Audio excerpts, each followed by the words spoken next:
Zia charitable মামলায় খালেদা জিয়া খালাস বহাল। জিয়া চ্যারিটেবল ট্রাস্ট দুর্নীতি মামলায় বিএনপি চেয়ারপারসন খালেদা জিয়াকে ৭ বছরের দণ্ড থেকে হাইকোর্টের দেওয়া খালাসের রায় বহাল রেখেছেন আপিল বিভাগ। সোমবার ৩ মার্চ সকালে বিচারপতি মোহাম্মদ আশফাকুল ইসলামের নেতৃত্বাধীন আপিল বিভাগ এই আদেশ দেন। এর ফলে হাইকোর্টের দেওয়া খালাসের রায়ই বহাল থাকল। গত বছরের ২৭ নভেম্বর জিয়া চ্যারিটেবল ট্রাস্ট দুর্নীতি মামলায় বেগম খালেদা জিয়াকে ৭ বছরের দণ্ড থেকে খালাস দেন হাইকোর্ট।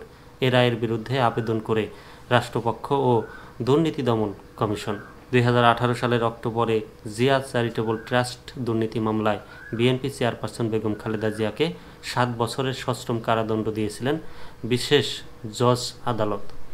২০২৪ সালে ৫ আগস্টে রাজনৈতিক পট পরিবর্তনের পর একে একে আইনি প্রক্রিয়ায় সব মামলা থেকে খালাস পান বিএনপি চেয়ারপারসন। মামলার বেড়াজাল মুক্ত নির্ভর খালেদা জিয়া।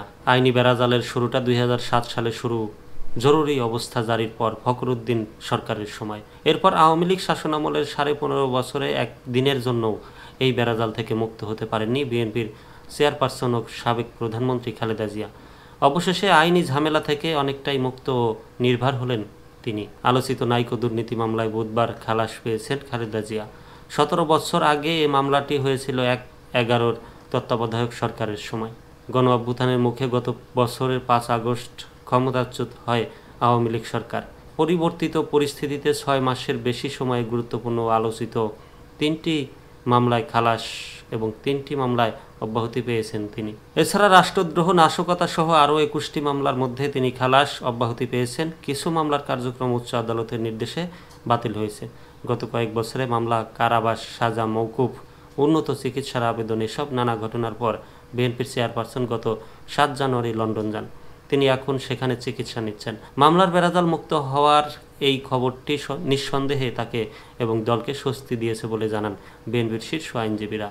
তারা বলেন, আওয়ামী লীগের ১৫.৫ বছরের শাসনামলে খালেদা জিয়ার মামলা, কারাবাস, হাজিরা জামিন নিয়ে আইনজীবীদের দৌড়ঝাঁপ ছিল নিত্যচিত্র। গতকালের এই রায়ে তারা সন্তুষ্ট এবং উৎফুল্ল।